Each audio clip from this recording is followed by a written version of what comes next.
Por essa razão, ajoelho-me diante do Pai, do qual recebe o nome toda a família nos céus e na terra. Oro para que, com as suas gloriosas riquezas, Ele os fortaleça no íntimo do seu ser com poder, por meio do seu Espírito, para que Cristo habite no coração de vocês mediante a fé. E oro para que, estando arraigados e alicerçados em amor, vocês possam, juntamente com todos os santos, compreender a largura, o comprimento, a altura e a profundidade, e conhecer o amor de Cristo, que excede todo conhecimento, para que vocês sejam cheios de toda a plenitude de Deus. Aquele que é capaz de fazer infinitamente mais do que tudo o que pedimos ou pensamos, de acordo com o seu poder que atua em nós.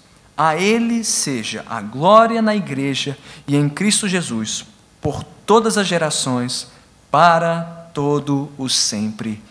Amém. Há quase 150 anos, no dia 27 de setembro de 1858, na cidade de Nova York, nos Estados Unidos, um missionário chamado Jeremiah Lampier iniciou numa pequena sala de estudos da sua igreja uma humilde reunião de oração, que ele agendou para o meio-dia, num dia de semana, uma semana qualquer. E ele convidou os membros da sua igreja para participar com ele naquela primeira reunião de oração. Após passar 30 minutos sozinho de joelhos em oração, Jeremiah Lampier ouviu os primeiros passos subindo as escadas para aquela sala. E um a um, 6 homens apareceram para fechar aquela primeira reunião. Na semana seguinte, ele repetiu a dose e já eram 20 homens. 2 semanas depois, o grupo cresceu para 40 homens.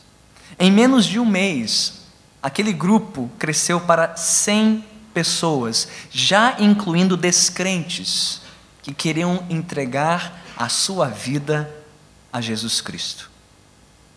Em 2 meses, o grupo já preenchia as 3 maiores salas de estudo da igreja. E até a primavera do ano seguinte, ou seja, em menos de 6 meses, já existiam reuniões diárias de oração, todo dia ao meio-dia, em 20 localidades diferentes por toda a cidade de Nova York. Isso quando não existia Twitter, Facebook, WhatsApp para avisar o que estava acontecendo, de ponta a ponta da cidade. Em poucos meses, aquele movimento despretensioso de oração varreu os Estados Unidos, a ponto de quase 50 mil vidas se converterem ao Evangelho em uma única semana. E aquele número chegou a 1 milhão de conversões em apenas um ano, uma população estimada em 30 milhões de norte-americanos. Pois bem, não parou aí. No ano seguinte, 1859, aquele movimento atravessou o Oceano Atlântico e chegou às Ilhas Britânicas, chegou à Grã-Bretanha, chegou à população irlandesa, escocesa e galesa, alcançando quase 10% daquelas populações que antes eram descrentes, ou seja, 10% da população de descrentes voltaram-se para Cristo, movidas por oração em seu favor. E tudo isso começou como? Um homem de joelhos diante de Deus em oração. Eu me pergunto, por que nós não vemos mais movimentos como esse em nossos tempos? Por que não vemos Deus agir mais assim em nossa geração? Deus precisa agir assim? Não. Deus costumeiramente age assim? Não. Se nós estudarmos a história da igreja, veremos que Deus costumeiramente age de maneiras silenciosas, longe dos holofotes, graduais, mas constantes, para avançar a causa do Evangelho. Mas vemos em determinados momentos da história, Deus intensificando a obra do Evangelho, como neste movimento de oração, que varreu continentes. E eu me pergunto, se Deus pode agir assim, embora Ele não deva agir assim, por que Ele não age assim mais? Eu só tenho uma resposta. Porque o povo de Deus não ora mais como orou no passado. A única coisa que nos impede de ver uma ação maior do poder do Espírito Santo em nossas famílias, em nossas igrejas e em nosso país é a falta de um compromisso de oração. Posto de outra forma, a única coisa que nos impede de ver a plena manifestação do poder de Deus em nossas vidas é a falta, é a ausência de joelhos dobrados. De pessoas que oram, oram e oram. E oram na dependência do poder do Espírito Santo. Esse tem sido o nosso tema aqui, já há algumas semanas, desde que começamos nosso propósito de jejum e oração. E falamos na semana passada sobre o que significa orar no Espírito. Usando a frase de Paulo em Efésios 6,18. Orem no Espírito, em todas as ocasiões, com toda oração e súplica. Vimos que orar no Espírito significa orar na dependência do poder do Espírito, para o qual dependemos para tudo. Não há vida cristã sem o Espírito, muito menos vida de oração sem o Espírito. Mas há um outro sentido em que a expressão, creio eu, se aplica às nossas vidas. Orar no Espírito não é apenas orar na dependência do Espírito, mas creio eu também orar sob a direção do Espírito. Orar conforme o Espírito nos move a orar. E como é que nós aprendemos isso, pastor? Bem, não é uma experiência mística, não é algo assim esotérico, experiência extracorporal, né? Você não precisa ser arrebatado ao terceiro céu para aprender a orar no Espírito. Não, há uma maneira muito mais simples, prática e, creio eu, antiga de orar no Espírito, que é a de orar segundo a inspiração do Espírito Santo na vida de outros servos de Deus. O que nós acabamos de ler em Efésios 3,14 é a oração de um servo de Deus, a oração de Paulo, inspirado e movido pelo Espírito. Então, se você quiser aprender como orar no Espírito, nada melhor do que orar segundo as palavras que o próprio Espírito inspirou aos autores bíblicos. Seja Davi nos Salmos, seja as palavras de Cristo no Sermão do Monte ou nas orações de Paulo. Você quer aprender a orar? Então você tem um excelente mestre perante você e mim nesta noite. É Paulo. E nós temos aqui uma oração muito especial, não só porque está na carta aos Efésios, e não só porque está no meio da carta aos Efésios. Esta é a maior oração registrada de Paulo em todas as suas cartas. É a mais extensa e, creio eu, uma das mais completas. Então veja só que privilégio você e eu temos nesta noite, de literalmente abrir o caderno de oração do grande apóstolo Paulo, sentar aos seus pés e aprender dele como orarmos no Espírito, como orarmos segundo a direção do Espírito Santo. Esse é o nosso propósito nesta noite. Tão somente entender o que este homem fez de joelhos e como nós devemos orar também de joelhos no poder do Espírito. Então, se você fechou sua Bíblia, abra novamente, em Efésios 3,14, para estudarmos a grande oração do grande apóstolo Paulo. E como temos feito, vamos fazer algumas perguntas aqui do texto, para orientar o nosso estudo. A primeira delas é, por que Paulo orou? Por quê? Por que ele começa a passagem dizendo, por essa razão, ajoelho-me diante do Pai? Por que Paulo, o grande apóstolo, o grande servo de Deus, o grande pregador aos gentios, por que ele precisava orar? Bem, como já vimos, toda vez que você encontrar essa expressão, por essa razão, pare e pense, que razão? Paulo deu as razões. Nos versículos anteriores, ele fala sobre sua prisão, sobre seu cárcere em Roma, sobre a sua distância dos Efésios e a angústia que os seus leitores tinham ao saber da prisão de Paulo. E Paulo os consola e os conforta, dizendo: olha, as minhas tribulações são para o seu bem, é para o avanço do Evangelho, é para o crescimento da causa de Cristo, fiquem tranquilos. Mas Paulo, entendendo a natureza humana, entendendo a aflição das ovelhas, entendendo a sua necessidade, coloca-se de joelhos perante o Pai. Então temos aqui a razão mais imediata. Por que Paulo se colocou de joelhos? Porque ele estava preso. Ele precisava da graça de Deus para continuar pregando o Evangelho. Ele pede isso no final da carta: orem por mim, para que o Evangelho seja pregado. Mas ele também ora pelos Efésios, para que eles não se desanimem ao ouvirem do cárcere de Paulo. Então temos aqui as razões imediatas, pontuais e passageiras, que levaram Paulo a se ajoelhar em oração, mas não são as únicas. Há razões permanentes e mais profundas que levaram a Paulo a se ajoelhar sempre diante de Deus. Ele já falou sobre essas razões anteriormente na carta, ao falar sobre a condição humana sem Deus, como nós nascemos mortos, como nós nascemos escravos e condenados em nossos pecados, como todos nós nascemos separados de Deus, como sem Deus nós somos grandes e miseráveis pecadores, mas como Deus tem graça e misericórdia de nós, como Ele nos adotou para sermos seus filhos, Ele nos fez seu povo, parte da sua família, Ele nos aproximou dEle por meio de Cristo e do seu Espírito. Essas são as razões mais profundas e permanentes que levavam Paulo a orar sempre por si e pelos Efésios, porque eles eram sempre filhos carentes de um pai, servos dependentes do seu Senhor. Com que nós podemos comparar tudo isso? Bem, pergunte-se: por que você come?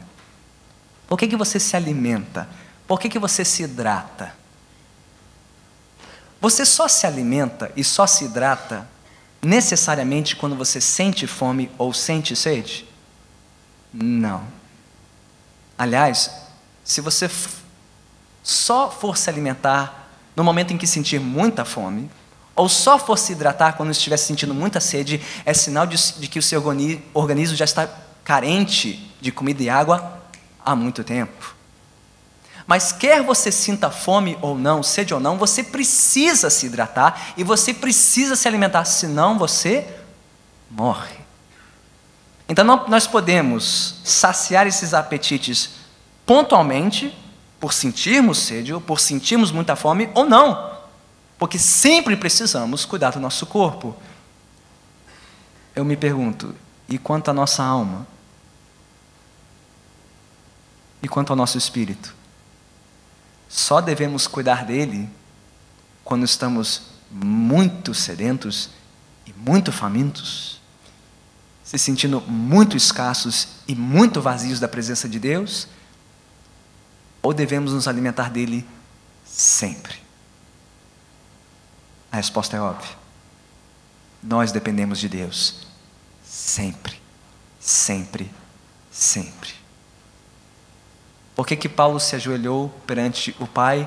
Porque ele precisava dele sempre. Por que ele orava sempre pelos seus irmãos efésios? Porque eles precisavam do Senhor sempre. Oração não é o que nós fazemos para resolvermos necessidades pontuais. Desemprego, enfermidade na família, um filho carente ou problemático, uma situação de divisão na igreja. Não. Oração é o que nós precisamos fazer sempre, em toda ocasião, em toda necessidade, em todo momento, porque sem Ele nada somos e nada podemos fazer. Quanto a sua vida de oração reflete isso? Quanto a sua vida de oração reflete uma dependência absoluta e constante da presença de Deus? Ou será que você, como eu, tentado a apenas buscar a Deus quando a coisa aperta? Quando nos enxergamos muito carentes, muito famintos, muito sedentos do Senhor. A dura verdade é que nós não queremos admitir quão pouco nós buscamos a Deus, quão pouco nós dependemos de Deus. Porque os filhos dependem do Pai sempre. E o que reconhece isso? Qual é o sinal do nosso reconhecimento de que dependemos do Senhor sempre? Paulo diz: os joelhos dobrados. Os seus joelhos falam muito sobre a sua dependência de Deus. Não é o quanto você pensa sobre oração, e não é quanto você ouve sobre oração, e não é quanto você fala sobre oração, mas é quando você se dobra em oração perante o Senhor que faz toda a diferença. Não é apenas estudando sobre oração na escola bíblica, não é só ouvindo sermões, uma série sobre oração. O que mostra a nossa dependência do Senhor é o quanto nós nos curvamos perante Ele. Paulo reconheceu isso. Paulo queria que os efésios reconhecessem isso. Paulo quer que todos nós reconheçamos isso sempre, de joelhos dobrados. Quão frequentemente você dobra os seus joelhos quando as coisas vão bem? Quando tudo está bem. Tudo parece encaminhado, contas pagas, filhos encaminhados, sua vidinha organizadinha.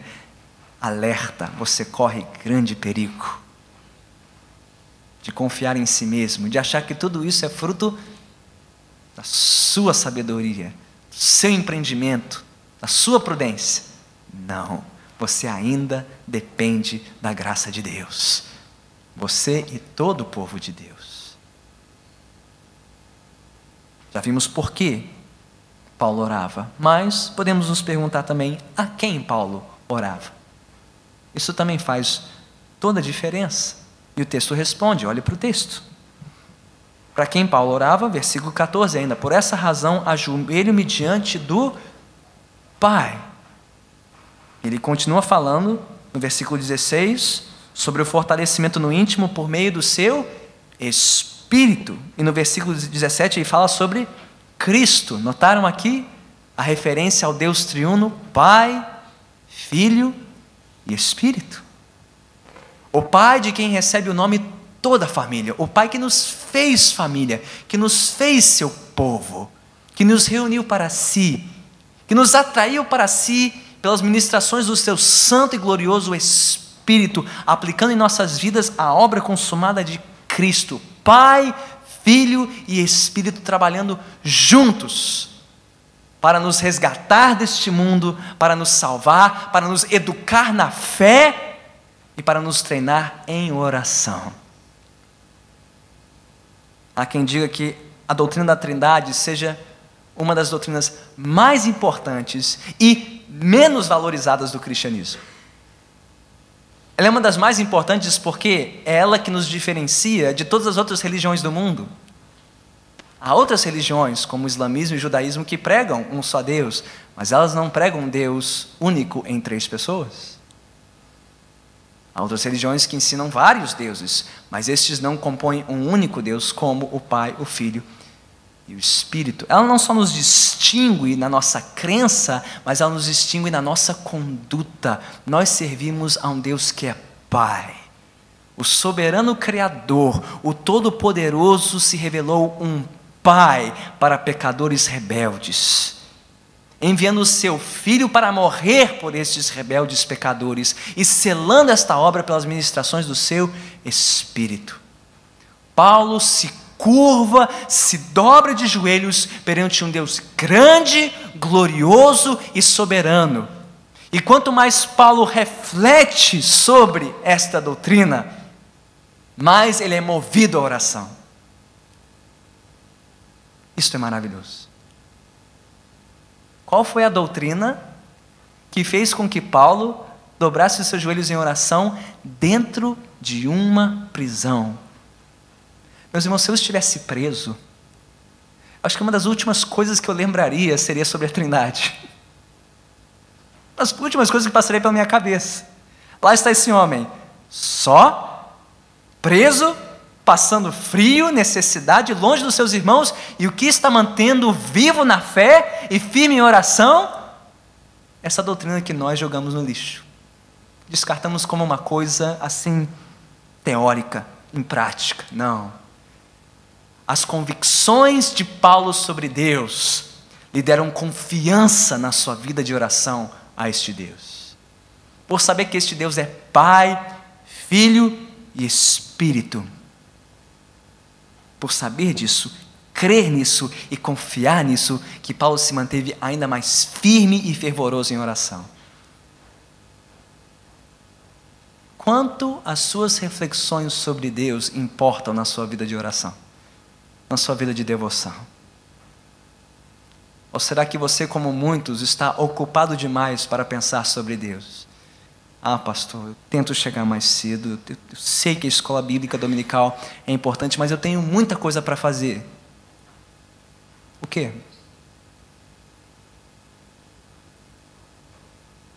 O que você tem a fazer que é mais importante do que pensar sobre Deus? Meditar na grandeza de Deus. Aprofundar-se no mistério de um Deus que é triuno, Pai, Filho e Espírito. Que nos escolheu antes da fundação do mundo para sermos dele, para vivermos com ele de maneira santa e irrepreensível. Enviando o seu Filho para nos redimir da morte e do pecado, e nos selando como propriedade dele pelo seu Espírito. Nada nesta vida é mais importante do que ele, ou do que pensar sobre ele. Quem não tem tempo para pensar sobre as coisas de Deus, meditar na palavra de Deus, este não tem tempo para viver com Deus, e não tem tempo para a vida cristã.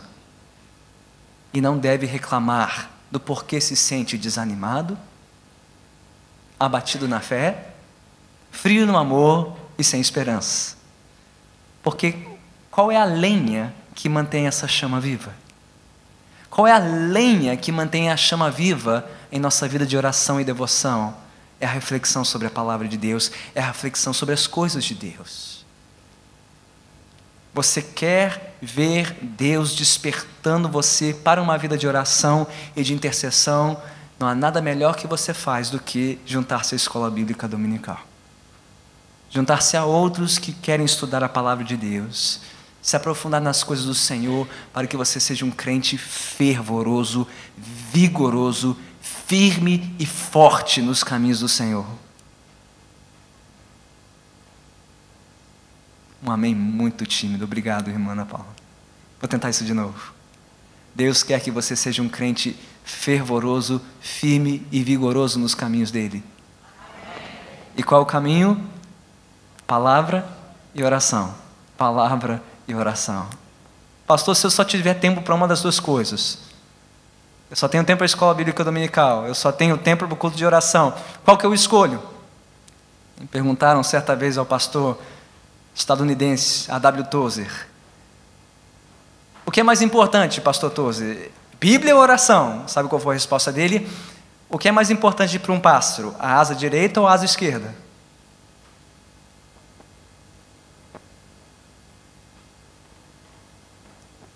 Resposta óbvia. O pássaro não voa sem as duas asas. Um crente não sai do lugar sem palavra e sem oração.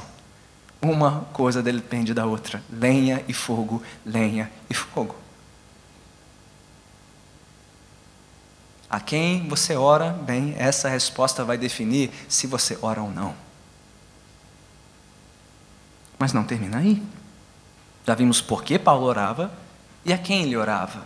Mas seguimos para a próxima pergunta. Por quem Paulo orou e pelo que ele orou? Isso é importantíssimo. Por quem ele ora? Pelos efésios. Os cristãos em Éfeso e nas cidades ao redor.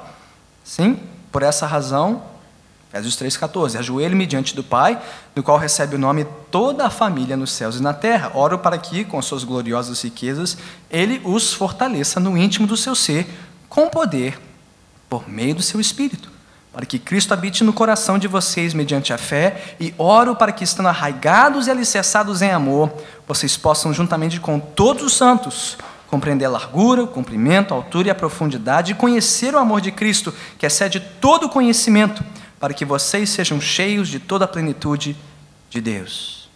Paulo está orando por descrentes? Não. Ele está orando por recém-convertidos? Tampouco. Lembremos-nos que Éfeso foi a cidade onde Paulo passou o maior período de tempo em uma única visita, em todas as suas viagens missionárias, entre 2 e 3 anos numa única escola, ministrando àqueles irmãos que disseminaram o evangelho por toda aquela região da Ásia Menor, a partir de Éfeso, uma cidade-chave da província da Ásia. Estes não eram novos na fé, eles não eram crentes, ainda verdes, cruz, não. Eram pessoas que creram no Senhor Jesus, que tinham se tornado morada do Espírito, que estavam exercitando amor uns pelos outros, e mesmo assim, Paulo se viu na necessidade de orar por eles. O que nos mostra o quê? Não importa quanto tempo você tem de casa, quão avançado você esteja na fé cristã, você sempre precisa mais da graça de Deus. Pelo menos desse lado da eternidade. Se você não precisa de oração, de duas uma, ou você já apostatou, ou você está na glória. Se não, você é uma criatura dependente da graça de Deus e de oração. Paulo reconhece isso. E quais são as coisas que Paulo pede por esses irmãos? Para que o Espírito os fortaleça, para que Cristo habite nos seus corações e para que eles cresçam no seu entendimento e no seu compartilhamento do amor cristão. Nenhuma novidade aqui, não? Aliás, para cada uma dessas petições, Paulo diz que Deus já havia os abençoado. Se Paulo pede aqui em Efésios 3 que Deus os fortaleça no íntimo com o Espírito, ele disse lá no capítulo 2 que eles já eram a habitação do Espírito, eles já tinham recebido o Espírito Santo. Se ele diz lá em Efésios 3, para que Cristo habite nos seus corações, ele já tinha dito que Cristo tinha feito a paz entre eles e o seu Deus, já tinha eles tirado da morte para a vida. Quer dizer que já tinham experimentado do amor do Senhor. E Paulo que pede para que eles conheçam mais deste amor. Qual é a lição aqui? Paulo não está pedindo por algo inédito na vida da igreja. Ele não está pedindo algo novo ou exclusivo para os cristãos em Éfeso. Ele está tão somente concordando com os propósitos de Deus em favor dos efésios, coisas que já eram comuns, que já eram conhecidas e que todos nós temos necessidade. Isso é importante. Assim como na vida de Paulo, assim na vida de toda a igreja. As nossas primeiras petições não são por coisas peculiares ou inéditas em nossas vidas. Não, são pelas mesmas coisas que Deus quer ver em todas as suas igrejas. Pessoas fortalecidas no Espírito, firmes em Jesus e exercitando o verdadeiro amor umas pelas outras. Se você me perguntar, pastor, o que essa igreja está precisando? Você pensa, não, precisando de mais músicos, precisando de mais introdutores. Não, a gente está precisando assim, de mais gente ajudando na igrejinha, precisamos de mais recursos aqui para completar a obra, precisamos de mais missionários, mais evangelistas, mais pessoas abrindo suas casas, convidando os descrentes para a igreja. Eu diria amém para tudo isso. Mas no final eu diria, nada disso é tão importante quanto o que Paulo pediu. Porque se tivermos todas estas coisas e não tivermos estas coisas, então seremos uma igreja bem acabada e cheia de pessoas que não conhecem o Espírito, que não estão firmes em Jesus e que estão frias no amor. Então, pastor, pelo que eu devo orar quando eu orar pela minha igreja? Ore como Paulo orou. Ore pelas coisas que Paulo orou em favor dos cristãos em Éfeso. Ore assim: Pai, de quem recebe o nome a minha família, a minha igreja aqui na terra, Pai, segundo as tuas gloriosas riquezas, vem sobre a minha igreja, para que todos os membros da minha igreja sejam fortalecidos no íntimo com o poder do Espírito Santo. Para que Cristo habite ricamente em cada coração, de cada criança, cada jovem, pai, mãe, esposa, marido, trabalhador, empresário, ancião, aposentado, pastor e ovelha. Para que todos estejam arraigados e alicerçados em amor e sejam cheios da plenitude de Deus. Se Deus fizer isso, meus irmãos, e se nós orarmos assim, o resto é resto. O resto virá. Os trabalhadores, os recursos, as almas. Mas se nós não orarmos como Paulo orou, então nós estamos em apuros. Pelo que exatamente ele orou? Vamos falar rapidamente sobre cada um desses pontos. Primeiro, ele orou, versículo 16, para que com as suas gloriosas riquezas o Pai os fortalecesse no íntimo do seu ser com poder por meio do seu Espírito. Paulo não podia estar ao lado de cada cristão individualmente em Éfeso. Aliás, ele estava em Roma, Éfeso ficava a centenas de quilômetros de lá. Paulo não podia fazer coisa nenhuma, ele estava algemado, mas Deus não. Deus poderia se colocar ao lado de cada um deles para fortalecê-los no íntimo. Para que quando as tropas romanas viessem batendo nas suas portas, à procura de outros cristãos a quem pudessem acorrentar e aprisionar, eles não retrocederiam 1 milímetro sequer. Para que quando chegar o tempo de nós pagarmos um preço por amarmos a Jesus nesta terra, quando vierem questionar nossa fé, vierem ameaçar nossa integridade física, a guarda dos nossos filhos, o confisco dos nossos bens, que Deus fortaleça cada um no íntimo com o poder do seu Espírito. Para que Cristo habite ricamente em nossos corações. O que Paulo quer dizer aqui? Ele usa uma palavra que descreve uma habitação permanente de Jesus, não uma habitação residente ou passageira. É uma grande diferença, não? Há uma diferença quando você sai de férias, tira um descanso e fica numa pousada, um alojamento externo. Você fica lá, mas você não se identifica com aquele lugar. Você passa alguns dias sem de forma alguma levar para si algo dali, nem tampouco imprimir algo lá. É um lugar de passagem. É diferente do seu lar, onde você decora do seu jeito, faz do seu jeito, vive do seu jeito, para que aquele lar tenha a sua cara. E às vezes leva tempo, anos depois que você mudou para a sua casa, até que tudo tenha o seu cheiro, o seu gosto, né? Paulo está dizendo, eu oro para que Cristo habite de tal maneira na vida de vocês, que tudo a respeito das suas vidas reflita a glória de Jesus. Para que pessoas olharem para você e digam, não é mais este que vive, é Cristo que vive nele, nela.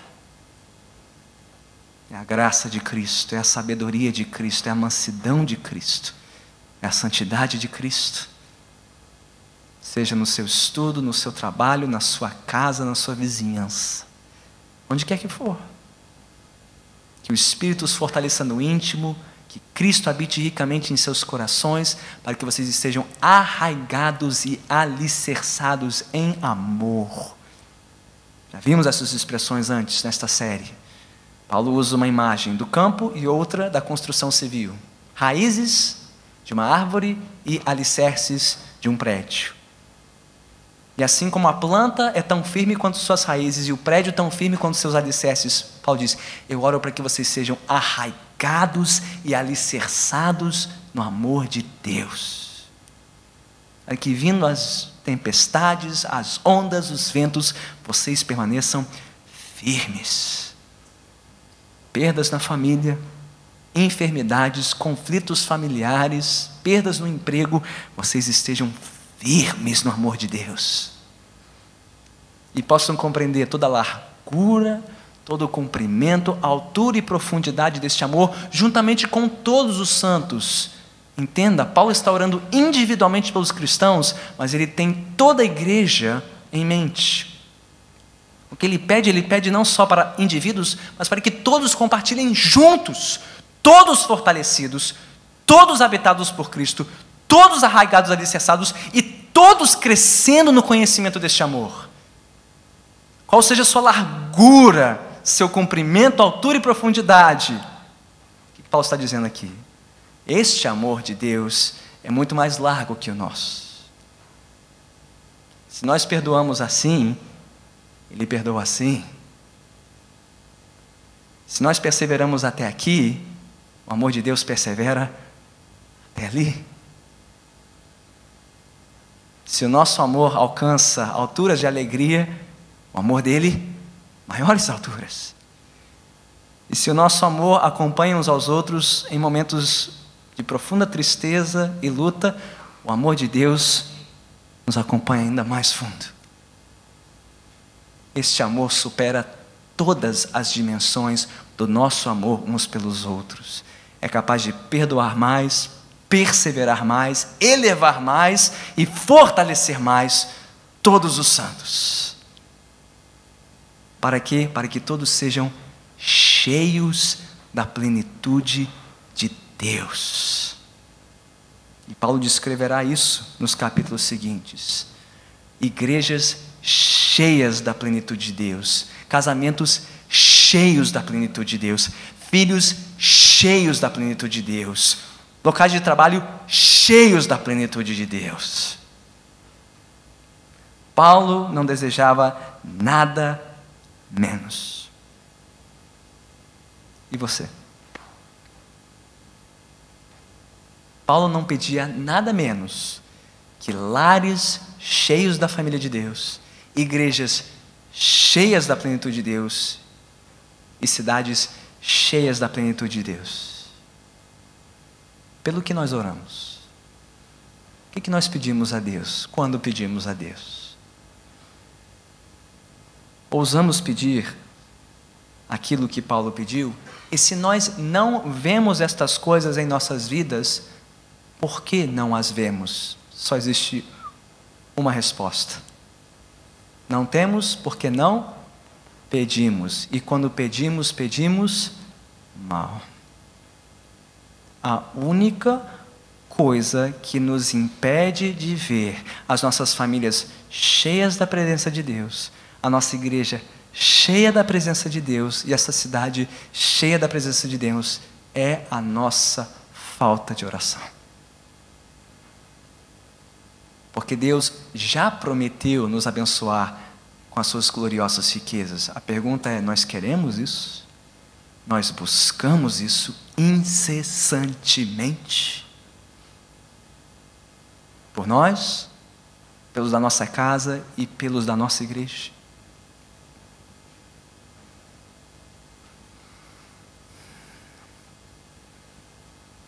Mas falta uma pergunta.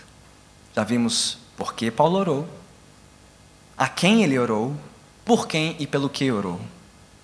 Falta responder para que ele orou. E a resposta está nos versículos 20 e 21. Com isso fechamos. Diz Paulo: aquele que é capaz de fazer infinitamente mais do que tudo o que pedimos ou pensamos, de acordo com o seu poder que atua em nós, a Ele seja a glória na igreja e em Cristo Jesus, por todas as gerações, para todo o sempre. Amém. Para que Paulo orou? Para que Deus fosse mais glorificado aqui na terra. O que responde também por que ele orou. Porque Deus ainda não é tão glorificado nesta terra quanto Ele pode e deve ser. Nós oramos para que Deus seja mais glorificado. Teu nome, Teu reino, Tua vontade. A Ele, diz Paulo, seja toda a glória em Cristo Jesus e na igreja. Nós oramos para que Deus seja mais glorificado em nós e por nosso intermédio. Como? Paulo responde: Deus quer ser mais glorificado na vida da sua igreja, quanto mais Ele responde às nossas orações, e muito além das nossas orações. Paulo poderia ter fechado esta sessão dizendo: aquele que é poderoso para fazer o que pedimos. Não é isso que ele diz. Ele poderia ter terminado dizendo: aquele que é poderoso para fazer o que pedimos e o que pensamos. Porque tem coisas que nós pensamos e nem temos coragem de pedir. Não, isso não é o suficiente. Não está à altura da glória de Deus. Não. Aquele que é poderoso para fazer tudo o que pedimos ou pensamos. Não, ainda não. Aquele que é poderoso para fazer mais do que tudo que pedimos ou pensamos. Quase. Aquele que é poderoso para fazer infinitamente mais do que tudo que pedimos ou pensamos. A Ele seja a glória. A Ele seja a glória. Deus quer ser glorificado em nós assim, fazendo muito, muito, muito, muito mais do que sequer conseguimos conceber ou imaginar. O que me traz à memória um outro exemplo. Poderíamos citar dezenas e centenas. Já citamos o do missionário Jeremiah Lampier, no século XIX, mas há outro do século XX, um pastor também estadunidense, que já havia constituído sua igreja no interior do estado da Pensilvânia, já tinha sua vida toda arrumadinha, estava em paz e acomodado com seu ministério. E numa certa noite da semana, ele se encontrava na sua sala de estar, assistindo à televisão, quando ele ouviu uma voz do céu dizendo: meu filho, por que você está desperdiçando o seu tempo na frente da TV? Não, não era a esposa dele que estava falando, era Deus falando com ele. Aquele homem decidiu desligar a televisão. E o tempo que ele gastava assistindo os seus programas prediletos, ele começou a orar. E a orar, e a orar, e a orar. E Deus encomendou aquele pastor de tal forma que ele se viu movido pelo Espírito Santo a deixar o pastoreio da sua igreja, estabelecido, um homem reconhecido, ministério bem-sucedido, para ir para a cidade de Nova York, cidade que ele desconhecia, para tratar de meninos de rua, delinquentes e dependentes químicos de um dos bairros mais perigosos de Nova York. Seu nome foi David Wilkerson. Talvez alguns tenham ouvido falar dele, um evangelista famoso da década de 70. Autor de A Cruz e o Punhal, que fala do testemunho de Nick Cruz, um desses meninos resgatados da rua e das drogas pelo poder do Evangelho. E quantas dezenas e centenas de almas Deus resgatou por meio daquele homem, porque ele simplesmente escolheu obedecer à voz de Deus, desligar a TV e dobrar seus joelhos. Isso é apenas uma fração do infinitamente mais do que Deus pode e quer fazer por meio das nossas vidas, se tão somente dobrarmos os joelhos.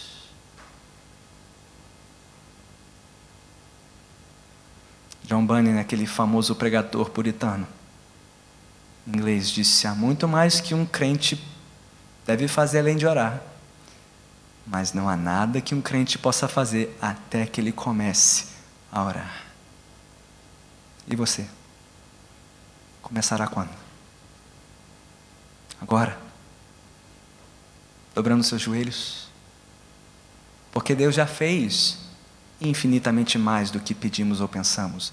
Deus mandou seu Filho para morrer por nós pecadores, para pagar a dívida que era nossa e fazer a paz com o nosso Deus, que mais Ele não pode fazer?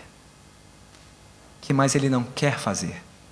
Pelos da sua casa que ainda não conhecem Jesus, pelos relacionamentos partidos da sua família, por vizinhos tão distantes da presença de Deus, por igrejas frias e partidas nessa cidade, por cristãos mornos na fé e no amor. Que mais Deus não pode e quer fazer? Infinitamente mais.